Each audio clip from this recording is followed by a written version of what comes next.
Assalamualaikum semua, semoga kesehatan dan keberkahan senantiasa menyertai kita semua. Pada kesempatan kali ini, saya akan mempersembahkan sebuah cerita yang ditulis oleh Dioseta berjudul, Tragedi Perang Rojopati. Sebelum kita memulai cerita tersebut, alangkah baiknya untuk memberikan dukungan dengan cara like, komen, dan subscribe.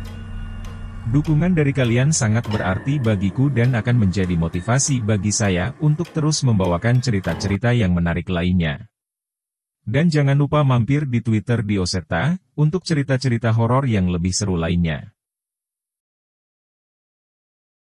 Cerita ini masih melanjutkan garis cerita Ludruk Topeng Ireng. Bagi yang belum melihatnya, link sudah Mimin taruh di deskripsi video. Pola cerita ini melangkah mundur selangkah lagi ke latar belakang cerita keluarga Sang Ludruk Ireng. Blitar tahun 1925, kala itu Belanda masih berkuasa di negeri ini. Namun tidak semua desa dapat disentuh oleh penjajah. Di antaranya desa yang dilindungi atau dikuasai oleh tuan tanah yang memiliki pengaruh besar. Tuan tanah yang dimaksud bukan hanya mereka yang memiliki harta atau kekayaan melimpah, tetapi mereka yang juga memiliki ilmu tinggi, baik yang diturunkan maupun yang dicari oleh mereka sendiri. Beberapa dari mereka berperan di belakang layar di setiap perang perlawanan terhadap penjajah, sehingga mereka sangat disegani dan mempunyai pengaruh yang cukup besar. Raden Arya Mangkubirawa adalah salah seorang tuan tanah yang sangat terpandang di desanya. Penduduk mengenal Raden Arya sebagai pribadi yang welas asih dan sangat peduli dengan penduduk desa. Tidak ada satupun warga desa yang dibiarkan kesulitan olehnya, apalagi soal makanan dan kebutuhan hidup. Ia tidak segan-segan memberikan miliknya apabila ada seseorang warga di desanya yang membutuhkan. Saat ini Raden Arya dikaruniai 12 anak yang juga diturunkan kesaktian yang dimiliki oleh Raden Arya. Tidak hanya mengenai kesaktian, ilmu kebajikan pun sudah mereka pelajari selama hidup dengan ayah mereka. Dengan adanya Terah Mangkubirawa ini, desa hidup dengan makmur tanpa kekurangan suatu apapun. Namun sebenarnya ada satu hal yang masih bisa mengancam desa ini. Di seberang sungai yang dianggap sebagai perbatasan desa, terdapat sebuah desa yang juga dikuasai oleh seorang tuan tanah bernama Ki Sedo Balanggawe, seseorang yang juga memiliki kesaktian yang tidak kalah dengan Raden Arya. Hanya bedanya kesaktian yang dimiliki Ki Sedo didapatkan dengan cara yang tidak benar. Kedua tuan tanah ini sebelumnya adalah saudara seperguruan, dengan kemampuan yang dimiliki, mereka menjadi orang yang terpandang di desanya masing-masing. Namun ketika Ki Sedo semakin haus akan kesaktian, Raden Arya membatasi perbatasan desa mereka dengan maksud menjaga warga desa dari imbas kesaktian Ki Sedo. Sebenarnya kedamaian di desa berlangsung lama namun terkadang Raden Arya merasa khawatir dengan penduduk desa di wilayah Ki Sedo. Sampai akhirnya kegelisahan Raden Arya terjawab dengan datangnya seseorang dari desa sebelah ke rumah waras. Dia adalah Badar, seorang warga yang awalnya bekerja kepada Ki Sedo pemimpin Terah Balanggawe. Badar datang dengan tujuan untuk meminta perlindungan kepada Raden Arya selaku pemimpin Terah Mangkubirawa. Raden ngapunten, kulo caluk pitulung Raden, kulo minta perlindungan dari panjenengan, Raden mohon maaf. Saya minta tolong Raden. Saya meminta perlindungan dari Raden, ucap Badar yang terlihat gelisah namun berusaha sesopan mungkin untuk berbicara dengan Raden Arya. Seolah telah mengerti kegelisahan Badar, Raden Arya segera memanggilnya mendekat. Rene oleh, cerita sek awakmu ono opo? Perlindungan masalah opo? Kesini nak. Cerita dulu, ada apa denganmu? Perlindungan masalah apa? Ucap Raden Arya. Badar mendekat dan duduk di dekat Raden Arya dan memberanikan diri untuk bercerita walaupun dengan rasa sungkan. Kulo kabur dari rumah tenung Raden. Kulo mboten saget neh kerja karo Ki Sedo, saya kabur dari rumah tenung Raden, saya tidak sanggup lagi kerja sama Ki Sedo. Ucapnya dengan badan yang mulai gemetar. Kulo wedi keluarga kulo didadikno tumbal selanjutnya. Saya takut keluarga saya dijadikan tumbal selanjutnya, kali ini Badar mencoba menahan sedih. Tumbal? Jelas no sing genah le. Maksudnya tumbal opo?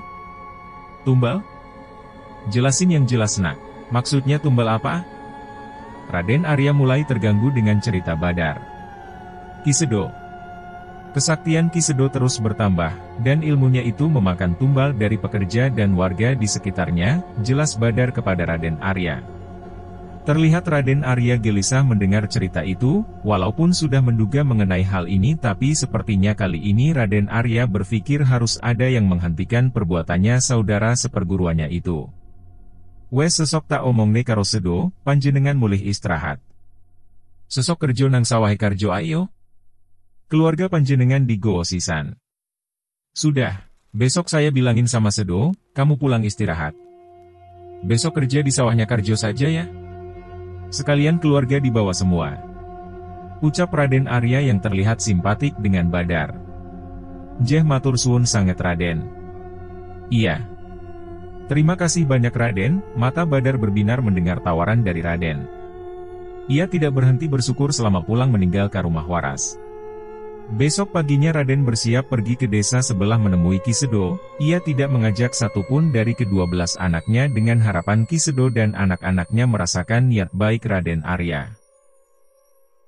Saat di perjalanan Raden bertemu dengan Broto, Kajengeteng pundi Pak? Mau pergi kemana Pak?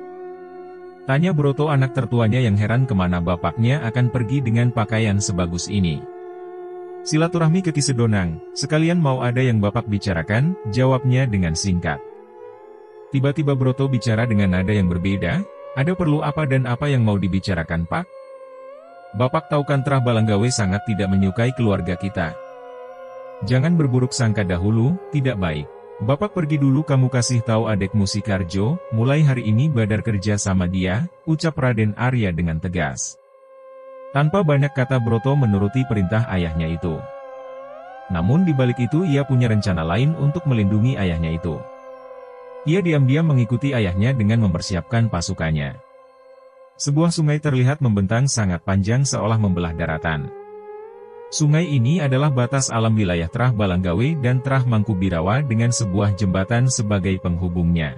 Raden Arya mempersiapkan dirinya, karena saat ia meninggalkan batas desanya, ia sudah ada di wilayah jangkauan ilmu Ki Sedo. Dan benar saja, ketika melewati jembatan Raden sudah dicegat oleh makhluk halus penjaga desa peliharaan Trah Balanggawe. Terlihat 4 makhluk berwujud genderuwo merah yang menghentikan langkah Raden Arya. Mendapat penghadangan dari keempat makhluk itu, Raden Arya hanya berhenti tanpa melakukan perlawanan. Sebenarnya jika ia mau bisa saja ia memanggil seluruh abdi dalam dan menghabisi seluruh demit yang ada di desa itu. Namun karena tujuan Raden Arya hanya ingin berbicara dengan Ki Sedo, ia mengurungkan niatnya itu. Tanpa harus melakukan apapun, Ki Sedo sudah menyadari kedatangan Raden Arya saudara seperguruannya itu. Seketika udara berubah sangat panas dan angin bertiup sangat kencang. Raden Arya mendengar suara tanpa wujud, wah. Kita kedatangan tamu agung, saudara lama saya Raden Arya Mangkubirawa, biarkan dia lewat. Ucap suara yang terdengar di tempat itu. Seolah mengerti maksud empunya, keempat genderuwo itu menyingkir dan membuka jalan untuk Raden Arya. Di sisi lain, Broto yang memperhatikan kejadian tadi merasa kesal melihat ayahnya dihadang dan diancam. Yang ia tahu, ayahnya Raden Arya Mangkubirawa selama ini selalu mendapatkan perlakuan hormat. Belum pernah dia melihat ayahnya direndahkan seperti ini. Raden berjalan dengan tenang memasuki halaman rumah tenung. Di tempat itu ia merasa kehadirannya sudah ditunggu. Semua terlihat dari kehadiran Ki Sedo yang sudah menyambutnya di halaman rumah tenung. Sedo saudaraku apa kabarmu? Ucap Raden Arya membuka pembicaraan. Hahaha. Sangat baik Raden, balas Ki Sedo. Ada apa gerangan seorang pemimpin Trah Mangkubirawa yang agung sampai jauh-jauh kemari? Raden Arya menghela nafas, ia harus berhati-hati untuk menyampaikan tujuannya kemari. Sebelumnya saya minta maaf terlebih dahulu apabila lancang atau menyinggung, buka Raden Arya. Aku mau meminta izin agar pekerjamu yang bernama Badar boleh diizinkan untuk bekerja untuk anakku. Raden Arya berbicara dengan sopan. Raut wajah Ki Sedo terlihat tidak senang, ia menatap Raden Arya dengan wajah yang mulai terlihat kesal. Badar? Tidak. Tidak bisa. Pekerjaannya di sini memiliki peran yang sangat penting, tolak Ki Sedo dengan tegas. Sebenarnya Raden Arya sudah menduga akan hal ini, namun ia masih berharap apabila ia sendiri yang datang menemui Ki Sedo mungkin saja ia bisa mengizinkan. Kalau peran penting yang kamu maksud itu untuk menjadikan Badar dan keluarganya sebagai tumbal. Lebih baik segera kamu urungkan niatmu itu, Sedo. Ini nasihatku sebagai saudaramu. Raden Arya berusaha menyampaikan pesannya dengan bijak. Jadi, sebenarnya apa maksud kedatanganmu? Kali ini wajah Ki Sedo sudah benar-benar kesal. Aku sudah menyampaikan maksudku, berhentilah mempelajari ilmu gelap yang saat ini sedang kau sempurnakan, ingat pesan Mahaguru agar kita selalu bisa hidup bermanfaat bagi orang lain. Raden Arya mencoba melanjutkan ucapannya.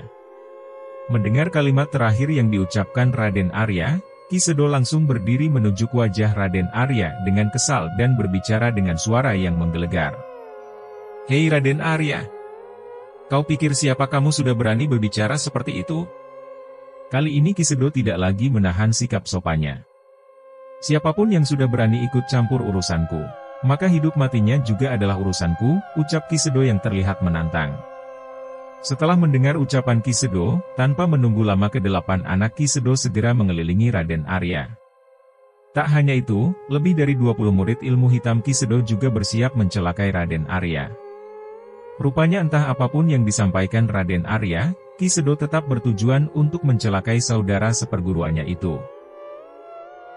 Di tengah ancaman itu Raden Arya terlihat sangat tenang, walaupun sebenarnya tanpa bantuan dari anak-anaknya ia tidak yakin bisa bertahan dari gempuran Ki Sedo dan anak-anaknya. Bodoh! Ini adalah kebodohanmu. Datang ke rumah tenung sendirian tanpa perlindungan sama saja seperti menyerahkan nyawa. Sepertinya anak-anakmu sudah tidak peduli dengan keselamatanmu, ucap Ki Sedo dengan bangga. Tanpa menunggu lama, seluruh anak buah Ki Sedo mulai mengerahkan ilmunya. Rasakan ini Raden, nikmati rasa sakit yang sebentar lagi akan, belum sempat selesai berbicara, ke-20 murid Ki Sedo yang seharusnya melancarkan serangan malah berakhir tergeletak dengan memuntahkan darah. Melihat itu Ki Sedo dan anak-anaknya panik. Tetapi Bahrun anak tertua Ki Sedo langsung menyadari siapa yang melakukan ini semua. Keluar kamu Broto! Berani sekali kamu menumpahkan darah anak muridku? Ucap Bahrun yang menyadari keberadaan Broto anak tertua Raden Arya. Mengetahui keberadaannya sudah disadari oleh Bahrun, Broto menampakkan diri dan menghampiri Raden Arya. Menyadari akan keberadaan Broto, Ki Sedo segera memerintahkan demit-demit peliharaannya untuk menyerang Raden Arya. Berbagai demit muncul di hadapan Raden, mulai dari genderuwo merah yang menghadang di jembatan, makhluk besar seperti kelelawar, hingga mayat perwujudan prajurit zaman dahulu. Yang lebih mengerikan, mereka sudah dibekali ilmu hitam yang mana setiap serangannya bisa menghabisi seorang manusia biasa dalam sekejap. Serentak demit-demit itu menyerang Raden Arya mengikuti perintah Ki Sedo. Tetapi sebelum sampai menyentuh Raden Arya, demit-demit itu terpental oleh pukulan sesosok makhluk besar dengan otot dan kulitnya berwarna merah darah memegang sebuah keris, terlihat sebuah mahkota terpasang di kepalanya. Itu adalah Kiranu Banuira Ingon terkuat milik Broto. Terlihat wajah Broto sudah dipenuhi emosi, ia mencoba membalas perlakuan Ki Sedo pada ayahnya itu. Kalian tahu bapak kami? Raden Arya Mangkubirawa. Bapak adalah keturunan murni Mataram yang menjadi pimpinan Trah Agung Mangkubirawa. Dan sekarang kalian berani memperlakukan bapak seperti ini? Ucap Broto dengan kesal. Bajingan kalian. Bersiaplah, akan kuhabisi kalian semua. Anak-anak Ki Sedo pun bersiap, mereka membaca mantra kuno pemanggil demit alas yang menjadi peliharaan mereka. Mereka sangat sadar siapa yang mereka hadapi.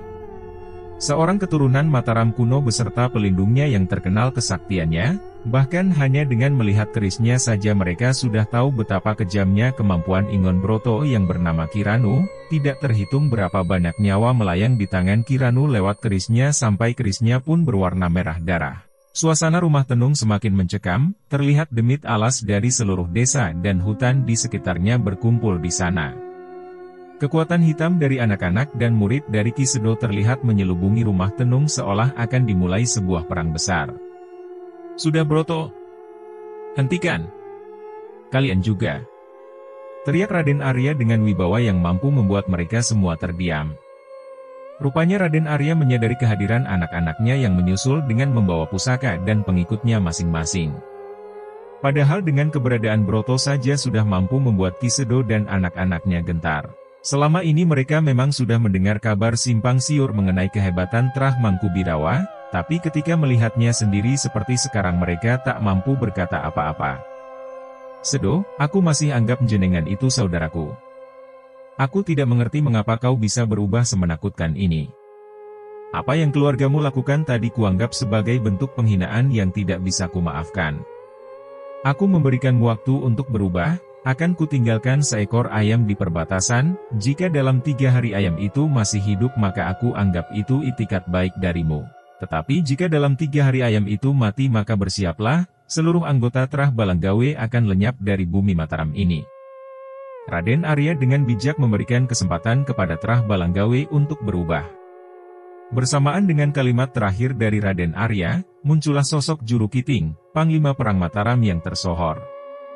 Sontak wajah Ki Sedo berubah, ia sadar bahwa ia harus segera memutuskan, menerima tawaran dari Raden, atau tetap pada pendiriannya yang mungkin bisa berakibat fatal bagi Trah Balanggawe. Setelah kejadian itu, seluruh keluarga Trah Mangkubirawa meninggalkan rumah tenung. Seekor ayam yang dijadikan sebagai perantara perjanjian ditinggalkan di perbatasan. Untuk mengamankan desa, sekeliling wilayah Trah Mangkubirawa dikelilingi dengan pagar gaib dan seluruh anggota keluarga mempersiapkan diri untuk hal terburuk. 3 hari digunakan untuk melakukan ritual pemurnian batin dengan puasa mutih dan menjalin kekuatan leluhur dan memohon keikhlasan yang maha kuasa atas yang akan terjadi nanti. Setiap hari tirakat singkat dilakukan di desa itu, bukan hanya untuk mengharapkan perlindungan, melainkan juga berharap agar Trah Balanggawe mau membuka matanya dan bertobat. Di sisi lain dengan ajian mata elang sakti, Trah Mangkubirawa memantau pergerakan dari Trah Balanggawe. Dari penglihatannya itu mereka melihat Ki Sedo dan keluarganya terlihat lebih sibuk. Sepertinya ia memutuskan untuk berperang seolah memiliki rencana mengerikan yang ia percaya mampu mengalahkan Raden Arya dan keluarganya. 3 hari berlalu, seluruh kekuatan besar Trah Mangkubirawa pergi menuju perbatasan, seluruh warga desa dilarang untuk keluar rumah sejak pagi hari apalagi melewati perbatasan desa yang telah dipasang pelindung. Sesampainya di pinggir sungai, Broto yang ditugaskan ayahnya sebagai pemimpin rombongan diperintahkan untuk mencari ayam yang ditinggalkan oleh ayahnya, namun ayam itu tidak ia temui di tempatnya, melainkan hanya sosok Bahrun anak tertua Ki Sedo yang menunggu di seberang sungai. Broto, apa kau mencari ini? Terlihat Bahrun memegang ayam yang ditinggalkan oleh Raden Arya, dan ayam itu dalam keadaan hidup. Broto terlihat cukup lega, sepertinya keluarga Balanggawe kehabisan cara untuk menghadapi keluarga Mangkubirawa dan memutuskan untuk mengurungkan niatnya. Keputusan yang tepat Bahrun, aku tahu masih ada kebaikan di hati kalian. Mari ke rumah, kalian semua kami undang dan kami jamu di rumah waras, ucap Broto dengan senyum di wajahnya. Ia sangat senang apabila bisa menghindari pertempuran yang pasti akan mengorbankan banyak nyawa. Mendengar ajakan Broto, Bahrun terdiam, sebuah senyuman muncul dari bibirnya. Bukannya menanggapi ajakan Broto, Bahrun justru memotong kaki ayam tersebut, menggigit lehernya dan menghisap darah ayam itu hingga habis. Hahaha. Hei Kalitrah Mangkubirawa. Apa kalian pikir kami akan menuruti perintah dari kalian? Apa kalian pikir kami takut lalu tunduk kepada kalian? Teriak Bahrun dengan sombongnya. Majulah. Kami sudah mempersiapkan kematian yang pantas untuk kalian, lanjut Bahrun. Merasa dipermainkan, Broto kembali mengeluarkan keris pusakanya yang diikuti oleh seluruh pasukannya. Bajingan kau Bahrun, kau mempermainkan kami, akan kami perlihatkan neraka kepada kalian, ucap Broto seolah-olah memberi komando kepada saudara-saudaranya. Di belakang Bahrun telah berdiri saudara duanya beserta semua muridnya dan bala tentara demit yang ia tangkap selama ini. Dan di belakang Broto berbaris seluruh saudaranya beserta pusaka para panglima dan bala tentaranya bersiap. Seolah tahu akan rencana Ki Sedo, Raden Arya tidak turut berperang di tempat itu. Runtutan santet Watu Kali dikirimkan oleh Ki Sedo untuk menghabisi nyawa Trah Mangkubirawa dan warga desa. Namun Raden Arya menangkalnya dengan santet Getih Abang yang mampu melumpuhkan musuhnya itu tanpa harus membunuhnya. Pertempuran sengit terjadi di perbatasan, satu demi satu mayat bergelimpangan dari kedua belah pihak. Selama 3 hari 3 malam adu ilmu fisik maupun batin terjadi di sana. Air sungai perbatasan pun mulai menghitam dengan dibanjiri darah korban yang didominasi oleh darah dari Trah Balanggawe. Kejadian ini disebut dengan nama Perang Rojopati. Di malam ketiga, terlihat kemenangan berpihak di sisi Trah Mangkubirawa.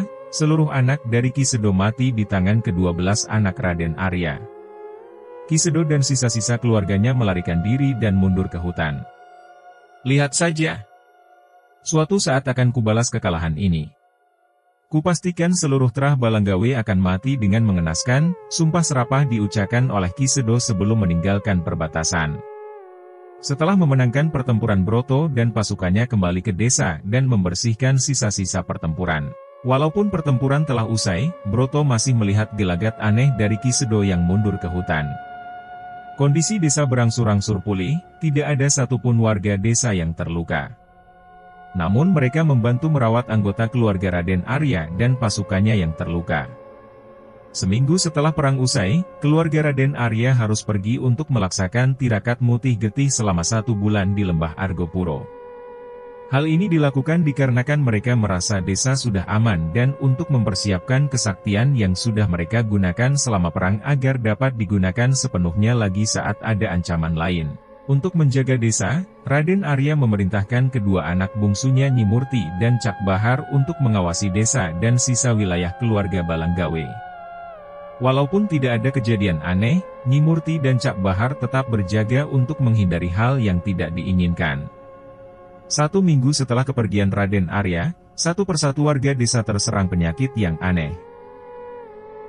Warga yang terserang penyakit ini tidak bisa tidur, dan kulit mereka tidak bisa terkena air, sehingga banyak warga yang tidak mandi tetapi keringat mereka mengeluarkan bau yang sangat menyengat. Nyi Murti dan Cak Bahar tidak bisa tinggal diam melihat warga desa yang tersiksa terkena penyakit-penyakit ini. Mereka sekuat tenaga berusaha menyembuhkan warga dengan ilmu yang mereka miliki. Namun ternyata semua itu berakibat fatal. Setiap Nyi Murti dan Cak Bahar berhasil menyembuhkan seorang warga, sebuah luka timbul di tubuh mereka. Mereka mencoba berhenti, namun tidak tega melihat warga desa yang tersiksa dengan penyakit ini. Sampai akhirnya Nyi Murti dan Cak Bahar sekarat dengan luka yang ditimbulkan itu. Ingon milik Cak Bahar pergi ke lembah Argopuro untuk memberitahukan kondisi keduanya kepada Raden. Namun sayangnya Raden Arya belum selesai dari tirakatnya. Hanya Warjo yang sudah selesai dan segera menggunakan kemampuan penerawangannya untuk mengetahui apa yang terjadi. Santet Walang Sangit. Warjo menemukan jawaban atas semua kejadian yang menyerang warga desa hingga membuat kedua adiknya sekarat. Santet Walang Sangit adalah santet dalam bentuk penyakit yang disebaran dalam bentuk wabah. Santet ini sebenarnya tidak mematikan untuk mereka yang berilmu, namun ketika puluhan santet ini dikumpulkan di satu tubuh, sudah pasti akan berakibat fatal. Dari kejadian ini Warjo mengambil kesimpulan Trah Balanggawe masih ingin melanjutkan perselisihan ini. Dengan sabar ia menunggu bapak dan saudaranya menyelesaikan tirakat mereka. Setelah bapak dan saudaranya selesai, Warjo menceritakan semua yang terjadi dan segera bergegas menuju desa. Di pintu masuk desa, mereka melihat begitu banyak dedemit kiriman yang berkerumun mengepung desa. Segera Broto menghunus kerisnya dan membiarkan Kiranu Ingonya menghabisi dan mengusir demit-demit itu. Di rumah Waras, mereka melihat kedua adiknya dalam kondisi yang mengenaskan dengan luka-luka yang membuat mereka hampir tidak dikenali. Tangisan seluruh anggota keluarga pecah begitu menyadari adik-adiknya masih bernyawa, namun sukma mereka sudah menjadi santapan para dedemit tadi. Setelah dimandikan menggunakan jarik kuning, Nyi Murti dan Cak Bahar pun meninggal dan dikuburkan di pemakaman keramat milik keluarga. Selama seminggu penuh Raden Arya tidak berhenti menangis. Ia menyalahkan dirinya dan merasa kematian kedua anaknya merupakan kecerobohannya yang membiarkan mereka yang belum memiliki cukup ilmu untuk menjaga desa. Kondisi Raden Arya yang lemah ini segera dimanfaatkan oleh Ki Sedo untuk mengirim keris Putu Barong untuk menghabisi Raden Arya. Sebuah serangan yang tidak terduga menyerang rumah Waras. Anak-anak Raden Arya masih sibuk mengurus warga desa yang terserang penyakit tanpa sadar Raden Arya dalam kondisi lemah. Dan ketika melihat adanya serangan mereka bergegas ke rumah Waras. Namun yang mereka temukan adalah tubuh Raden Arya yang sudah dicabik-cabik dengan mengenaskan oleh keris Putu Barong kiriman Ki Sedo itu. Dengan kondisi itu, terlihat Raden Arya masih mempertahankan kesadarannya. Ia sengaja menunggu ke-10 anaknya yang ia yakin pasti akan datang. Dengerin Bapak, waktu Bapak sudah tidak banyak. Raden Arya mulai berbicara ketika semua anaknya berkumpul. Beberapa dari mereka mencoba menolong ayahnya namun terlihat sia-sia. Ini titah Bapak, jaga warga desa, dan jangan biarkan Sedo melakukan kejahatan lebih jauh dari ini, ucap Bapak dengan nafas yang tersengal-sengal. Seluruh anak Raden Arya mengangguk menyetujui titah ayahnya dengan menahan tangis dari matanya. Kamu Karjo, walaupun kamu bukan yang tertua, kamu yang akan menjadi pemimpin terah berikutnya, karena terah ini butuh pemimpin yang bisa berpikir jernih dan tidak gegabah tetapi tegas sepertimu. Kamu tidak keberatan kan Broto? Ucap Raden Arya kepada Karjo sembari meminta persetujuan dari Broto. Tidak Bapak. Saya tidak keberatan, Karjo memang yang paling pantas mengemban tugas ini. Broto menyepakati pesan ayahnya. Mendengar pesan ayahnya dan kakaknya yang telah merestui, Karjo menerima tanggung jawab ini dengan tangan saudara-saudaranya di pundaknya dengan maksud memberikan dukungan. Melihat itu Raden Arya tersenyum, sekali lagi ia memaksakan dirinya untuk berbicara. Bapak pamit, jaga dan lindungi semua saudaramu, tepat setelah kalimat terakhir Raden menghembuskan nafas terakhirnya. Spontan seluruh anggota keluarga menangis meratapi kepergian Raden Arya. Terlihat Karjo masih terus menunduk menahan rasa sedih dan mencoba menerima seluruh tanggung jawab yang dipercayakan kepadanya. Hari itu menjadi hari yang kelam, seluruh warga desa sedih kehilangan sosok pengayom yang tidak pernah berhenti memikirkan kondisi mereka. Namun ketika mereka mengetahui bahwa Karjo yang dipercaya memegang tanggung jawab sebagai pemimpin terah Mangkubirawa warga cukup senang. Selama ini walaupun seluruh anak Raden sangat perhatian dengan warga, namun Karjolah yang paling dekat dengan mereka. Saudara-saudara tidak ada yang keberatan sedikitpun atas penunjukan Karjo sebagai pemimpin terah berikutnya. Melihat Karjo masih menangisi kepergian ayahnya, mereka menunggu dengan sabar. Mereka siap menuruti titah dari Karjo. Apakah Karjo akan menghentikan semua ini, atau justru Karjo akan menghabisi sisa terah Balanggawe sebagai balasan atas kematian adik dan bapaknya? Isak tangis yang masih terdengar, Karjo berdiri dengan menunjukkan wajahnya yang berwarna merah padam yang terbakar amarah. Air mata terlihat menetes tanpa henti dari matanya. Namun, ia sadar dengan posisinya sekarang, pantang baginya untuk menunjukkan kesedihan di depan warga dan saudaranya. Perlahan ia berjalan keluar dari rumah waras.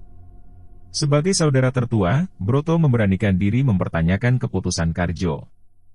Le Karjo, piye keputusanmu? Semua yang ada di situ dia menunggu jawaban dari Karjo.